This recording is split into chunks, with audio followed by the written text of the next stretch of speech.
everyone, it's Melissa, and welcome back to another installment of Pop Culture Osmosis. This is a series where I read a very famous work and try to guess what will happen based on pop culture references. And this is going to be my last Pop Culture Osmosis, at least for the foreseeable future. This was a series I did as a little project for this year on my channel. And at this point, I feel like I've kind of exhausted source material. There aren't really any books left that I can think of that I haven't read that I know enough about to make predictions. So I'm not saying this is the last one, because if I come across a book that I think would work, I will definitely make another Pop Culture Osmosis video in the future because they're so fun to do, but it will be sporadic and not like this year where I kind of made one every couple of months. So all that being said, what am I reading?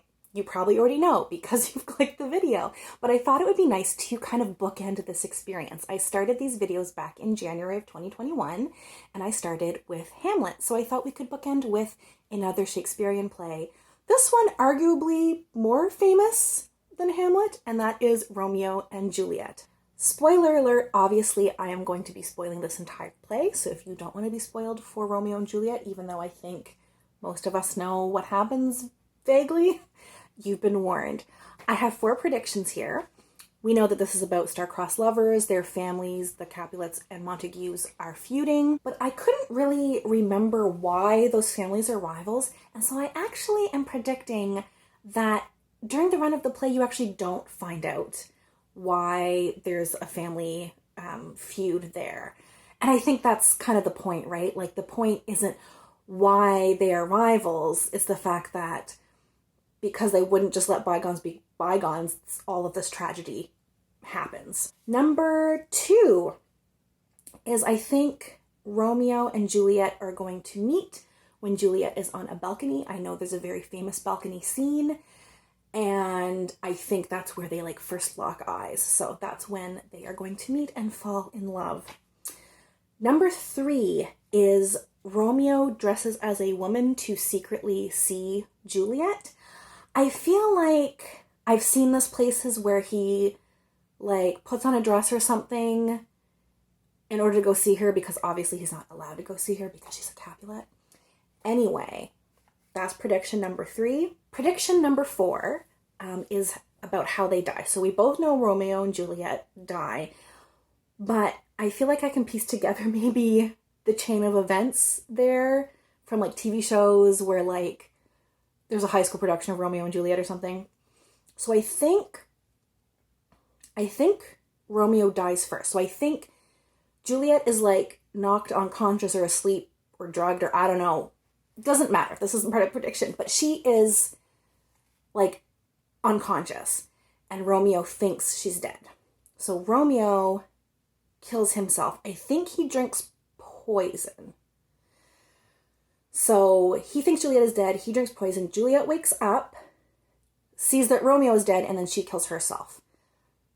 But I think there's blood involved, so maybe she doesn't drink poison. Maybe we'll say she stabs herself. So that's my prediction. Romeo drinks poison and dies, and then Juliet stabs herself and dies. The end. It never ceases to amaze me how dirty Shakespeare is.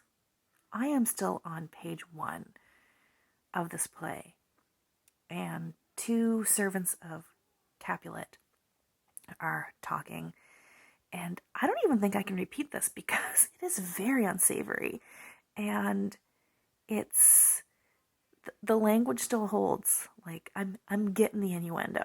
There's just been a giant brawl in the streets between the Montagues and the Capulets. Well, they're servants and like whatever. And then the Prince of Verona turns up, and he's basically said, we've had 3 brawls because of you 2 like feuding households. If you ever disturb our streets again, your lives shall pay the forfeit of the peace. And then, like on pain of death, like get out of here. I'm paraphrasing. I may have failed 2 predictions in one fell swoop. So I just read a scene where the Capulets are hosting like a feast, a ball, something. And that's where Romeo meets Juliet, not at the balcony scene. So that's something else. So that's when they meet and fall in love, fall in lust. And that's one prediction wrong. In the same scene, I think if I'm reading this right, I'm a little iffy on the words used, but it seems that this was a masquerade and Romeo and the dude he was with were wearing masks, I think, to get in so that the Capulets didn't know that they were Montagues. And I think maybe I got mixed up and he doesn't dress as a woman to meet Juliet, that I was thinking of this scene where he dons a mask. But he's not donning a mask to meet Juliet. He doesn't even know about her. He's just donning a mask to get into this party. I don't know. Maybe he'll dress as a woman later, but I think I failed two things in one scene. The balcony scene is basically Romeo and Juliet fawning over each other. They truly are a couple of teenagers. At the beginning of the play, Romeo was initially in love with someone named Rosalind, and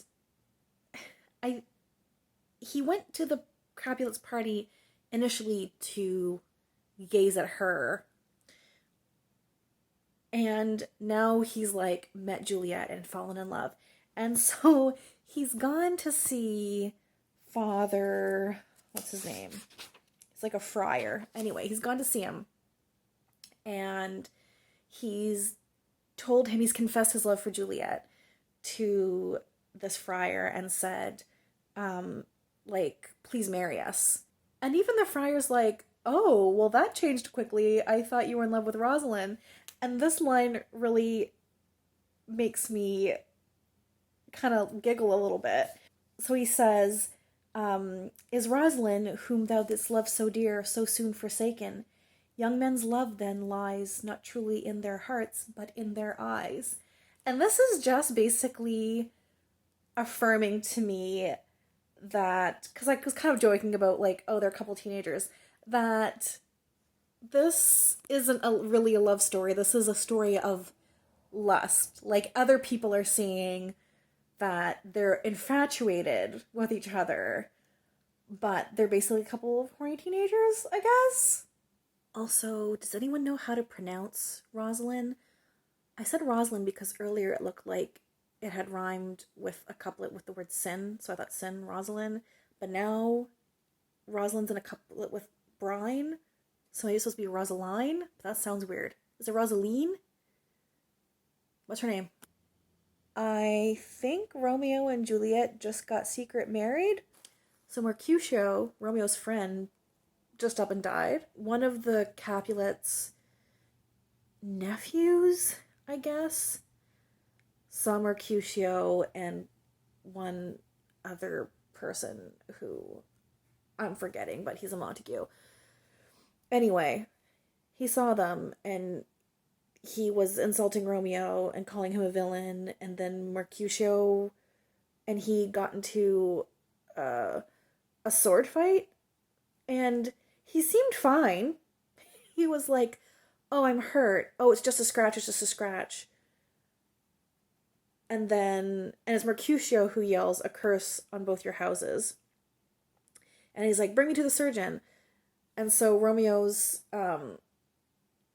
other friend / relative takes him away, and then he comes back and he's like, Mercutio's dead. Okay, the guy Tybalt who killed Mercutio comes back, and then Romeo kills him. He just up and kills him. And another thing that's actually kind of bothering me, Romeo's friend / cousin Benvolio, he witnessed the whole thing. And he basically ratted out Romeo. Like, the prince and everyone, comes along and says, what's gone on here? Like, Benvolio could have just said, I don't know, like, I didn't see anything, but Mercutio's dead and Tybalt's dead, so, like, he could have just lied and said they kill each other, and that would have been the end of it. But he, like, rats out Romeo. So he just said, yeah, this guy killed Mercutio and Romeo killed him. And why, Benvolio? Why would you do this? Now the prince is calling for the death of Romeo. So, thanks a lot, Benvolio. Okay, it looks like maybe Romeo doesn't have a death sentence, but he's been banished from Verona. In any event, he and Juliet have been married for all of 3 hours. So the Capulets are talking to Paris, who is a kinsman of the prince, and they're basically saying that, like, oh, by Wednesday, we'll have a wedding because they want Juliet to marry Paris. But Juliet's already married. So Juliet has said, I don't want to marry Paris, and her dad's flipping out. And then he's basically saying, like, how ungrateful she is, and he starts listing all of the positive attributes that Paris has. So, like, about his, like, noble parentage, he's youthful, he's all of these things. And then he lists one of his attributes as, how can I put this? The how well endowed Paris is.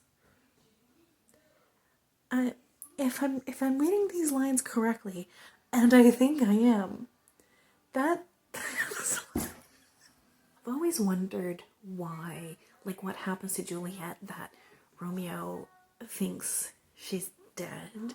Like, couldn't you tell if someone was just, like, sleeping or knocked out? But I figured whatever. But she and the friar have concocted this plan, and the friar, he is into like medicinal herb, I don't know, potions, and he's basically mixing up this concoction that will, like, slow her pulse, that you can't tell if she's breathing, she'll go pale, like, she'll look dead. And so he's giving her this to drink so that when Paris comes to wake her up for their wedding, that she'll look dead, and then they'll put her basically in the Capulets, like, crypt, and then I'm assuming, like, the friar is gonna go, like, get her, or he's, like, sending off a letter to Romeo telling him of their plan. So, I mean, thanks for trying, friar, but this is a horrible plan. I really called it this time. Romeo drinks poison, and then Juliet stabs herself. I think I also got the prediction right of the fact that you never find out why the Capulets and Montagues are rivals, unless I missed something in the text that just went over my head. I don't think we learned that, so I'm going to count that as predicted. My overall thoughts on Romeo and Juliet are that I liked it a lot more than I thought I would. I don't think it's, like, brilliant or anything, but I wasn't expecting to like it that much, honestly, but I thought it was, like, solid. I don't have a lot of experience reading Shakespeare. This will be my fifth, and I thought it would be my least favorite, but it definitely was not. Merchant of Venice is definitely my least favorite out of the 5 that I've read. So yeah, much better than I thought it would be. So overall, this was a smashing success. Thank you everyone for watching. I hope you enjoyed this, my last Pop Culture Osmosis. We'll chat soon. Take care. Bye.